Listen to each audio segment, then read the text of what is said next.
Information आपके पास कहाँ से आ रहा है मुझे पता नहीं है, लेकिन कल शाम से बहुत सारे पत्रकारों का सवाल मुझे मिला है, कुछ लोगों से मेरा बात भी हुआ है। मैं आपको ये साफ साफ कह देता हूँ, and we have stated this multiple times, I am reiterating it again, that whatever decision the union government takes which aims at combating and curbing terrorism, number 2, safeguarding the sovereignty of the nation, and number 3, to protect the national interest of the country, we as a party, Trinamool Congress, will stand with the center shoulder to shoulder. लेकिन एक चीज आपको ध्यान रखना पड़ेगा कि अगर कोई डेलीगेशन जा रहा है, हमें कोई दिक्कत नहीं है, डेलीगेशन जाना चाहिए, जाए। और जिस तरीके से टेररिज्म को बढ़ावा देके इंडिया का पीस को डिसरप्ट करने का प्रयास पाकिस्तान की तरफ से हो रहा है, उसका हम कड़ी निंदा करते हैं, उसको ग्लोबल स्टेज में रखना भी चाहिए। लेकिन मेरा पार्टी से कौन जाएगा, ये डिसीजन पार्टी का है। आज मैं दिल्ली जा रहा हूं, एक्सटर्नल अफेयर्स का स्टैंडिंग कमेटी का मीटिंग है, मुझे उस कमेटी में नॉमिनेट किया पार्टी ने। सेंटर और the union government can not decide unilaterally who will represent from which party. The BJP is at the helm, they are responsible for running the country, they are running the union government, they can decide on their part कि BJP से कौन जाएगा।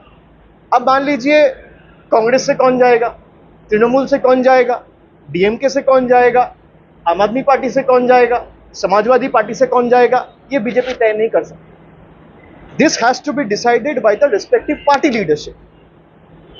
आप एक member को मांग रहे delegation के लिए, हम 5 दे देंगे, but the center also needs to show its good intent and call for a wider deliberation with all parties in the opposition कि हम एक डेलीगेशन भेजना चाहते हैं। वो 7 मेंबर डेलीगेशन हो सकता है, वो 8 मेंबर डेलीगेशन हो सकता है, वो 10 मेंबर डेलीगेशन हो सकता है, और आप अपना पार्टी से 4 आदमी को नॉमिनेट कर दीजिए कि 2 आदमी को नॉमिनेट कर दीजिए, हम कर देंगे। लेकिन तृणमूल से कौन जाएगा, ये बीजेपी का लोग कैसे तय करेगा? तृणमूल से कौन जाएगा, ये यूनियन गवर्नमेंट कैसे तय करेगा? They are elected on Trinamool symbol. हम तो कह रहे हैं कि इसका ग्लोबल स्टेज पे होना ही चाहिए। I have also tweeted about this, that the world needs to come together and fight collectively against terrorism and join hands against Pakistan. I have tweeted this, it's in public domain. But Trinamool से कौन जाएगा, the centre of the union government can not decide unilaterally. This is all I am saying. Let the center call for a wider deliberation, talk with the opposition parties, and take the names from the opposition parties.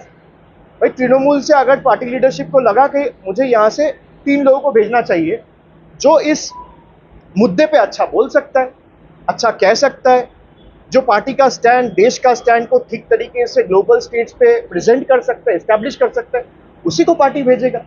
मैं किसी को disrespect नहीं कर रहा हूँ, लेकिन party के साथ मिलके बात करके आपको डेलीगेशन तय करना चाहिए। मान लीजिए कोई भी डेलीगेशन अब बाहर जाता है, पार्लियामेंट्री कमेटी से अगर कोई पार्लियामेंट से कोई लोकसभा राज्यसभा का कोई डेलीगेशन बाहर जाता है, स्पीकर जनरली बात करता है लीडर ऑफ द पार्टी के साथ, फिर लीडर ऑफ द पार्टी से बोलता है अच्छा 10 मेंबर का डेलीगेशन आप एक नाम दो, राज्यसभा में वाइस चेयरमैन बोलता है या चेयरमैन बोलता है, तो आप बात करेंगे तभी नाम जाएगा ना।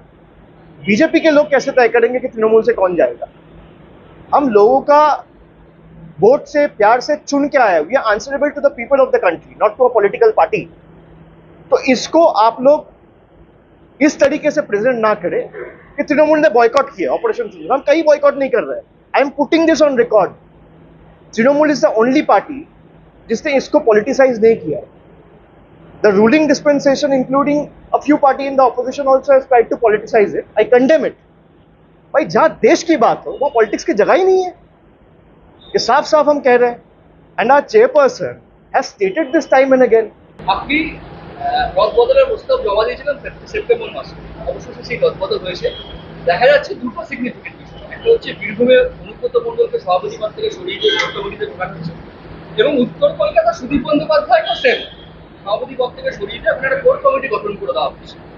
এটা দলের সিদ্ধান্ত, রদবদল এখন জেলা স্তরে হয়েছে, পরবর্তীকালে বিভিন্ন ব্লক স্তর থেকে শুরু করে টাউন স্তরে আমরা পর্যালোচনা করে দলের মধ্যে আলোচনা করে সবার সাথে কথা বলে জেলা স্তর থেকে শুরু করে ব্লক স্তর সবার সাজেশন নিয়ে এগুলো পরবর্তীকালে আমরা করব এবং যেখানেই যা চেঞ্জ হয়েছে পুরোটা দলের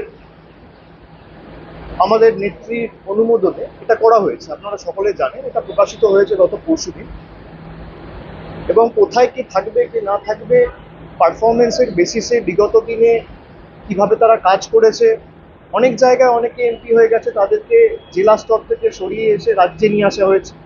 তারা রাজ্য স্তরে কেউ সাধারণ সম্পাদক হয়েছেন, কেউ সহসভাপতি হয়েছেন, কেউ সম্পাদক হয়েছেন। যারা এতদিন জেলা স্তরে কাজ করেছিলেন তারা রাজ্য স্তরে কাজ করবে। সুতরাং সবার রোল অনেক জায়গায় চেঞ্জ হয়েছে, অনেককে জেলা স্তরে নতুনভাবে সুযোগ করে দেওয়া হয়েছে।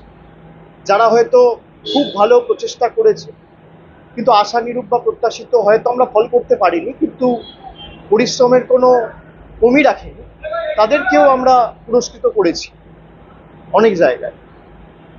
দল যারাই পরিশ্রম করেছে, যারা দলের জন্য প্রাণপাত করে নির্বাচন থেকে শুরু করে সারা বছর মানুষের কাছে সরকারের ইতিবাচক জনসেবামূলক কাজ কর্মসূচি নিয়ে মানুষের দুয়ারে পৌঁছেছে, তাদের সকলকে যথাযথভাবে দল পুরস্কৃত করার চেষ্টা করেছে এবং আমাদের সকলের লক্ষ্য ছিল যে সবাই মিলে ঐক্যবদ্ধ হয়ে যাতে কাজ করে।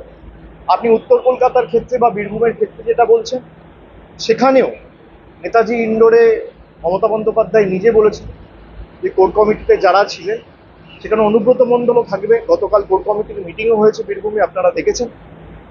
এবং উত্তর কলকাতার ক্ষেত্রে সুদীপ বন্দ্যোপাধ্যায় চেয়ারম্যান রয়েছে, সেখানে 7 জন এমএলএ, তার সাথে অ্যাডিশনাল 2 জন ট্রেড ইউনিয়নের স্বপন সমাদ্দার এবং জীবন শাহ, তাদের 2 জনকে সংযোজিত করা হয়েছে এবং 9 জনের একটা কোর কমিটি করা হয়েছে। 9 জনের কোর কমিটি করে সুদীপ বন্দ্যোপাধ্যায়কে চেয়ারম্যানের দায়িত্বে রাখা হয়েছে। তারা সবাই মিলে যৌথভাবে কথা বলে, প্রত্যেকটা এমএলএ রিপ্রেজেন্টেশন যদি থাকে তাহলে সবাই মিলে টিম ওয়ার্ক করে কাজ করবে। এতে কার ক্ষমতা খর্ব হলো, কাকে বেশি পুরস্কৃত করা হলো, এটাকে এভাবে দেখা ঠিক নয়। বীরভূমের ক্ষেত্রে দেখা গেল কোর কমিটি ইতিমধ্যে বৈঠক করেছে, কিন্তু উত্তর কলকাতায় এখানে একটা আরে হবে, 2 দিন আগে 48 ঘন্টা হয়নি। আসলে আপনাদের এক্সপেকটেশনটা তৃণমূলের কাছ থেকে এত হাই হয়ে গেছে যে একটা কমিটি রিলিজ করার পর আপনারা চান 24 ঘন্টার মধ্যে একটা বৈঠক হবে। এবার কেউ কোন প্রান্তে রয়েছে, কেউ রয়েছে কলকাতায়, কেউ রয়েছে কোনো জেলায়, কেউ গেছে কোনো তীর্থস্থান ভ্রমণে, সবাইকে তো এক ছাদের তলায় আসতে 2 দিন টাইম লাগে। তো নিশ্চিতভাবে বীরভূমে যেমন গতকাল হয়েছে, অপেক্ষা করুন, নিশ্চিতভাবে উত্তর কলকাতাতেও হবে।